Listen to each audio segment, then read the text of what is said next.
As ofertas são algo sagrado também. Nós vamos ver isso aqui em 2 Coríntios capítulo 8. Tem a sua Bíblia preparada? Vamos meditar. Ó Deus e Pai Todo-Poderoso, nos dá o entendimento através do Espírito Santo sobre a Tua Palavra e nos faça compreender a Tua vontade e que essa palavra produza em nós esse espírito de temor, de vida. Amém. Vamos lá. No versículo 1. Também, irmãos, vós fazemos conhecer a graça de Deus dadas às igrejas da Macedônia. Como em muita prova de tribulação, houve abundância do seu gozo, e como a sua profunda pobreza abundou em riquezas de sua generosidade. Então, aquela igreja, por mais que ela tivesse problemas econômicos, né, aquelas pessoas, elas não fossem ricas e elas tivessem dinheiro sobrando, mas na sua oferta, na sua dádiva, eles foram tão generosos que eles ainda fizeram como está aqui no 3. Porque segundo o seu poder, o que eu mesmo testifico, e ainda acima do seu poder, deram voluntariamente. Então, as ofertas dele chamou tanta atenção, porque foi algo de tamanha grandiosidade que chamou a atenção do apóstolo. Até o Bispo Macedo diz o seguinte aqui, no comentário do 3.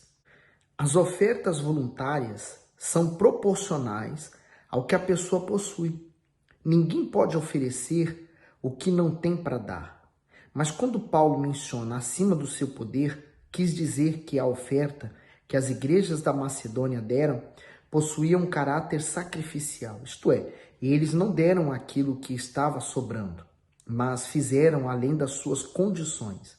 Isso evidenciava a fé, a liberalidade, a abnegação e a generosidade que eles possuíam. E aí eu pergunto, se eles estavam honrando a Deus dessa forma, você consideraria que Deus não iria honrá-los, abençoá-los, ou que deixaria faltar para eles? Não, Deus não deixaria. Por isso que a oferta para a igreja é tão necessária para a manutenção do templo, para o ganho de outras almas. E aqui está bem evidente isso, né? No 4 agora. Pedindo-nos com muitos rogos que aceitássemos a graça e a comunicação deste serviço que se fazia para com os santos. E não somente fizeram como nós esperávamos, mas a si mesmos se deram primeiramente ao Senhor e depois a nós, pela vontade de Deus. E o Bispo Macedo escreve assim nesse comentário. Assim mesmo se deram. O segredo da fé e a disposição dos macedônios em apresentar suas ofertas a Deus estava na vida espiritual deles. Ou seja, os cristãos da Macedônia haviam primeiramente se entregado ao Senhor como ofertas vivas para Ele. Por isso, a generosidade da igreja era uma extensão da salvação de cada um. Esses cristãos compreenderam que se pertenciam ao Altíssimo, tudo o que possuíam lhes era concedido por Ele, desde as suas habilidades pessoais à sua condição econômica. Com isso, Paulo foi surpreendido, pois a oferta levantada para levar a Jerusalém foi acima do esperado. Nesse mundo, somos meros administradores daquilo que o Todo-Poderoso nos propicia, começando pela própria vida, que nos é dada por Ele. Por isso, ninguém deveria ter dificuldade de retribuir ao Senhor o que lhe é devido, por meio dos talentos e dos recursos que todos dispõem. Afinal, absolutamente tudo pertence a Ele. Por isso que você vê esse despojamento dessa igreja, dessas pessoas, e a força que elas possuem na sua fé. A pessoa que ela está salva, ela não tem problema nenhum em dispor aos seus bens para o ganho de outras almas. E o 6. De maneira que exortamos a Tito, que assim como antes tinha começado, assim também acabasse essa graça entre vós. Portanto, assim como em tudo abundais, em fé e em palavra, e em conhecimento, e em toda diligência, e em vosso amor para conosco, assim também abundeis nessa graça. Não digo isso como quem manda, mas para provar pela diligência dos outros a sinceridade de vosso amor. Porque já sabeis a graça do nosso Senhor Jesus Cristo, que sendo rico por amor de vós, se fez pobre, para que pela sua pobreza enriquecesseis. Aí tem pessoas que eles falam assim, olha, ele foi pobre, tá vendo? Não devemos ser ricos.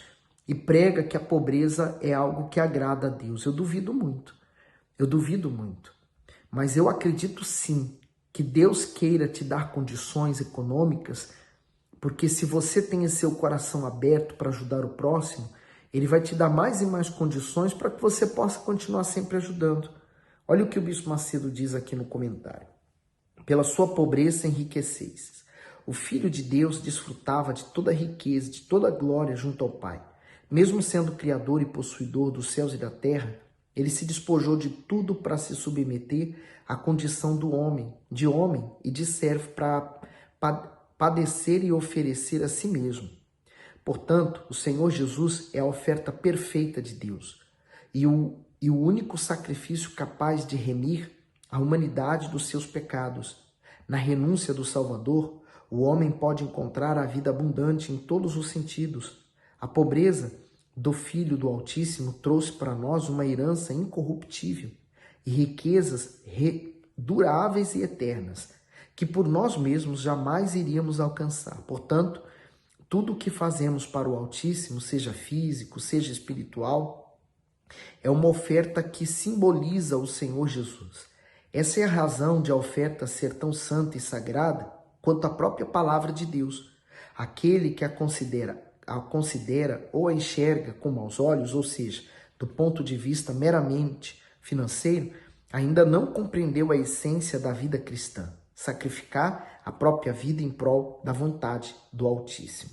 Então, tudo que nós fazemos se torna uma oferta, desde a oração, quando nós cantamos, louvamos, adoramos, varremos a igreja, limpamos, fazemos algo para Deus, estamos ofertando para Ele. E não só apenas isso, quando nós também pegamos dos nossos recursos e oferecemos para Ele. A pessoa diz assim, mas Jesus foi pobre.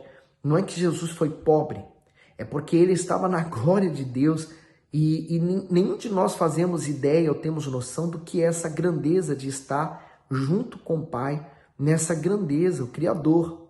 Então, quando Ele se despojou, então ele abriu mão de toda essa glória e desceu como ser humano. Você consegue imaginar um Deus sendo colocado num vaso de barro como esse e tendo que viver sujeito às leis da natureza humana, né?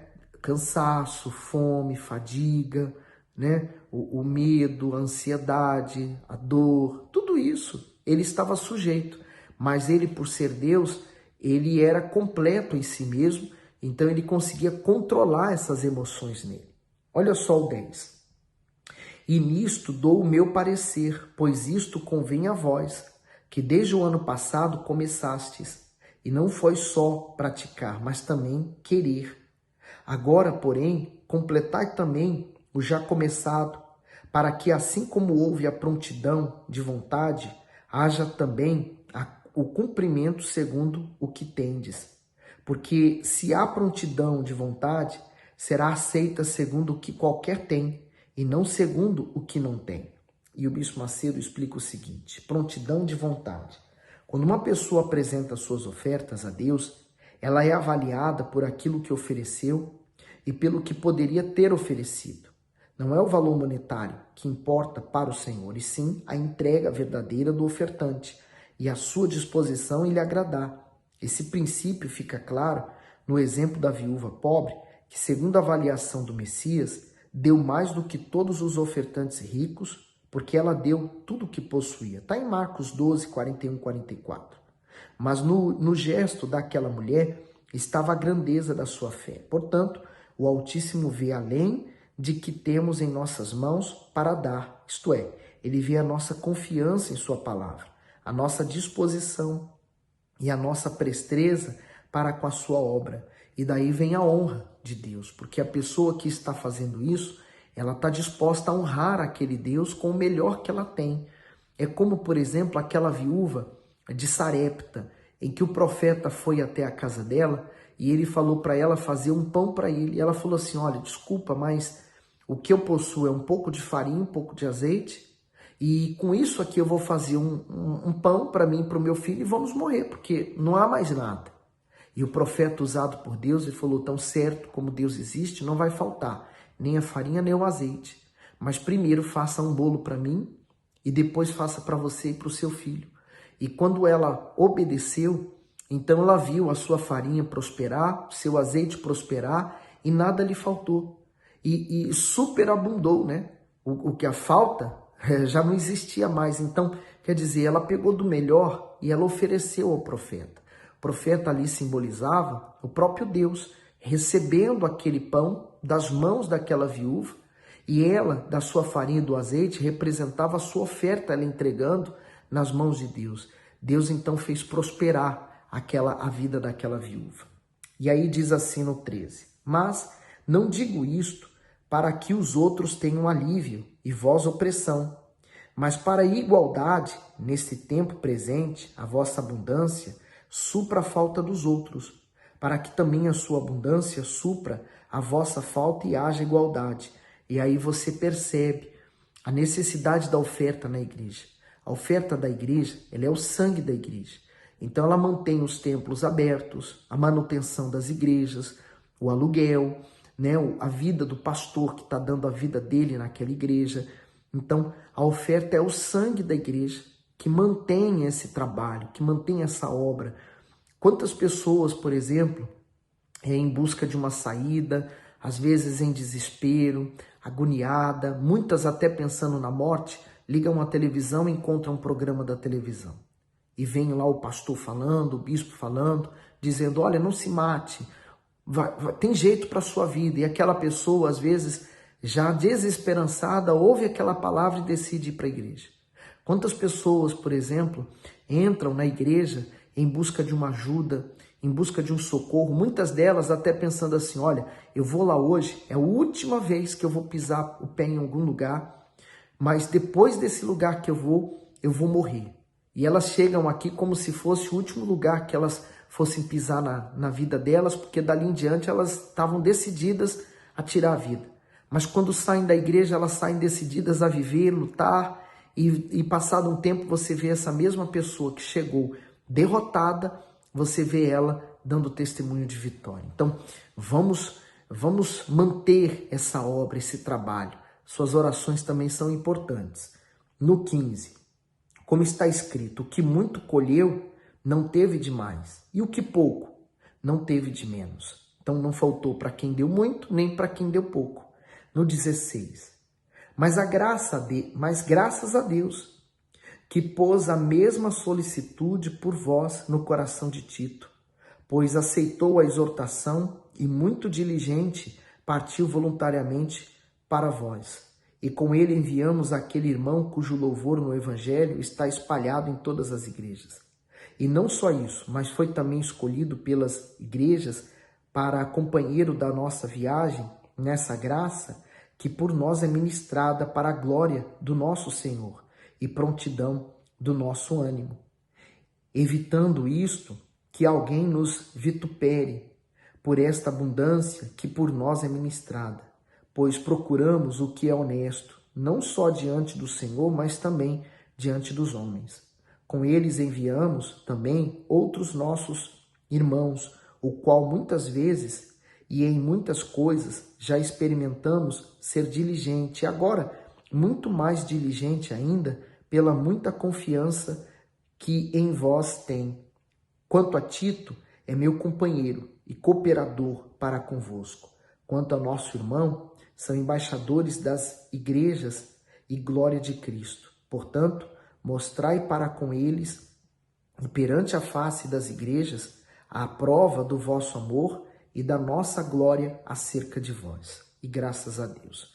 Se você sente dificuldade de entender a oferta, né, de se dispor, né, para dar uma oferta, de ser dizimista, você deve buscar em Deus e falar, meu Deus, eu não consigo compreender o valor da oferta. Eu não consigo compreender por que eu tenho que ser dizimista.